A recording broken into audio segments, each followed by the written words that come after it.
बारिश का मौसम हो और उसमें ये बहुत ही क्रिस्पी और बहुत ही मज़ेदार लच्छे वाले स्नैक्स मिल जाएं तो बारिश का तो मज़ा ही आ जाता है। तो चलिए चलते हैं बहुत ही क्रिस्पी स्नैक्स और अनारदाने की हरी चटनी की रेसिपी की तरफ। तो लच्छे वाले क्रिस्पी स्नैक्स बनाने के लिए सबसे पहले मैंने यहाँ पर 4 आलू ले लिए हैं और आलूओं को ग्रेटर की मदद से हम इस तरह से ग्रेट कर लेते हैं। हम इस तरह से आलूओं को कद्दूकश कर लेते हैं। तो मोटी वाली साइड से मैंने इस तरह से आलूओं को कद्दूकश कर लिया है और सारे आलू इस तरह से कद्दूकश करने के बाद मैंने आलूओं को पानी के अंदर डाल दिया है ताकि इसमें जितना भी स्टार्च होगा वो ख़त्म हो जाएगा। तो इन आलूओं को पानी के अंदर डालकर मैं 15 मिनट के लिए छोड़ देती हूँ। इस तरह से पानी में डालने से आलू काले भी नहीं होंगे और इनका सारा स्टार्च ख़त्म हो जाएगा। तो इनको पानी में डालकर हम थोड़ी देर के लिए छोड़ देते हैं। इतनी देर हम अनारदाने की हरी चटनी बनाकर तैयार कर लेते हैं। बहुत ही टेस्टी चटनी बनती है। आप इस चटनी को समोसों के साथ, पकौड़ों के साथ, बहुत सारी चीज़ों के साथ खा सकते हैं। तो यहाँ पर देखिए मैंने आधी गड्डी हरा धनिया ब्लेंडर जग के अंदर ऐड कर दिया है, 2 हरी मिर्चें और 2 टीस्पून भर के हम इसके अंदर ऐड कर देते हैं अनारदाना।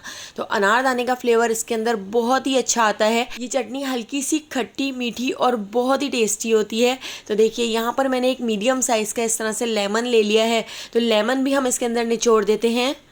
अगर आपके पास छोटे साइज़ की लेमन हो तो 2 लेमन तो आप इसके अंदर ज़रूर निचोड़िएगा।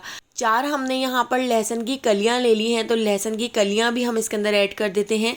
इसके साथ ही मैंने 2 इंच का अदरक का टुकड़ा कट करके इसके अंदर ऐड कर दिया है। बिल्कुल थोड़ा सा हम इसके अंदर पानी ऐड कर देते हैं। 3 to 4 टेबल स्पून तकरीबन मैंने इसमें पानी ऐड किया था। ज़्यादा पानी ऐड नहीं करना है वरना चटनी बहुत ज़्यादा पतली हो जाएगी। तो यहाँ पे हमारी चटनी तैयार हो चुकी है।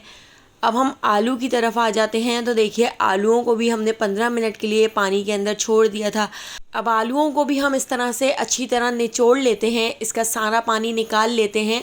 तो आलू को आपने अच्छी तरह निचोड़ना है क्योंकि हम इस स्नैक्स में बिल्कुल भी पानी वगैरह ऐड नहीं करेंगे, बिल्कुल भी इसमें पानी नहीं होना चाहिए। तो बहुत अच्छी तरह से दबा दबा के आपने आलूओं को निचोड़ना है। अब हमने आलूओं को एक बाउल के अंदर रख लिया है। इसके अंदर मैं ऐड कर देती हूँ एक बड़े साइज़ की प्याज जो मैंने इस तरह से स्लाइस में कट कर ली है।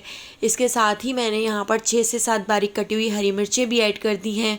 1 टीस्पून नमक ऐड कर दिया है। हाफ़ टी स्पून के करीब हल्दी पाउडर हमने इसमें ऐड कर दिया है, इससे बहुत ही अच्छा से कलर आएगा। हाफ़ टी स्पून लाल पिसी हुई मिर्चें, हाफ़ टी स्पून हम इसके अंदर ऐड कर देंगे लाल कुटी हुई मिर्चें। 1 टीस्पून हम इसके अंदर ऐड कर देते हैं ज़ीरा और इसके साथ ही देखिए मैंने यहाँ पर ले लिया है मैदा। तो 2 टेबल स्पून भर के हम इसके अंदर मैदा भी ऐड कर देंगे, इससे हमारे स्नैक्स बहुत ही क्रिस्पी बनेंगे। अब यहाँ पर मैंने बेसन ले लिया है तो 3 टेबल स्पून हम इसके अंदर बेसन ऐड करेंगे। बेसन हमने ज़्यादा ऐड नहीं करना है, बस मैंने 3 टेबल स्पून इसके अंदर बेसन ऐड किया है और पानी वगैरह हम इसमें बिल्कुल भी ऐड नहीं करेंगे। बस आलूओं के पानी के ही अंदर हम इसको अच्छी तरह से मिक्स कर लेते हैं। तो हमने इस तरह से दबा दबा के मिक्स करना है ताकि आलूओं के अंदर जितना भी पानी होगा उस पानी की वजह से इसकी बहुत ही अच्छी तरह से बाइंडिंग हो जाएगी।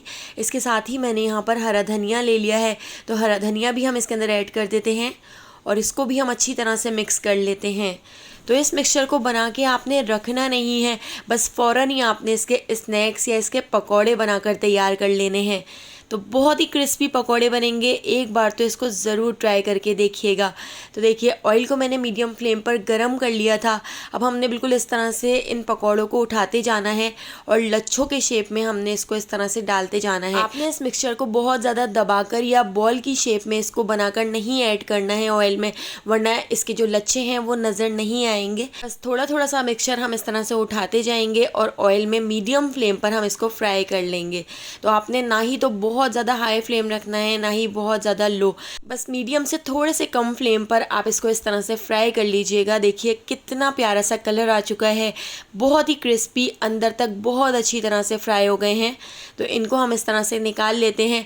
तो एक राउंड हमारा यहाँ पर फ्राई हो चुका है, इसको हम निकाल कर एक स्टेनर के अंदर रख लेते हैं ताकि इसके अंदर जितना भी एक्स्ट्रा ऑयल हो वो निकल जाए। अब हम दूसरे राउंड को भी बिल्कुल इसी तरह से फ्राई कर लेते हैं। आलू के इस मिक्सचर को बनाकर आप रखिएगा नहीं, नहीं, आपने जब भी इसके पकौड़े या इस तरह से स्नैक्स बनाने हो उसी टाइम आप जल्दी से इस पूरे मिक्सचर को बनाकर और फ़ौरन ही पकौड़े बना लीजिएगा, वरना आलू अपना बहुत सारा पानी रिलीज़ करता है जिसकी वजह से ये सही से नहीं बन सकेंगे, इसके लच्छे नहीं हो सकेंगे। तो देखिए इस तरह से हमने इसको फ्राई कर लिया था। आप देख सकते हैं कितने ज़्यादा कुरकुरे, कितने ज़्यादा क्रिस्पी बनकर तैयार हुए हैं। और अनारदाने की इस हरी चटनी के साथ तो इसका कॉम्बिनेशन बहुत ही टेस्टी लगता है। तो अगर आपको मेरी ये रेसिपी पसंद आई हो तो लाइक, शेयर और सब्सक्राइब करना बिल्कुल भी मत भूलिएगा और बेल आइकॉन के नोटिफिकेशन को ज़रूर ऑन कीजिएगा, क्योंकि डेली मैं आपके लिए बहुत ही मज़ेदार सी रेसिपीज़ लेकर आती हूँ। तो उन सारी रेसिपीज़ का नोटिफिकेशन आपको फ़ौरन मिल सकेगा। तो आने वाली वीडियो तक मुझे दीजिए इजाज़त। अल्लाह हाफ़िज़।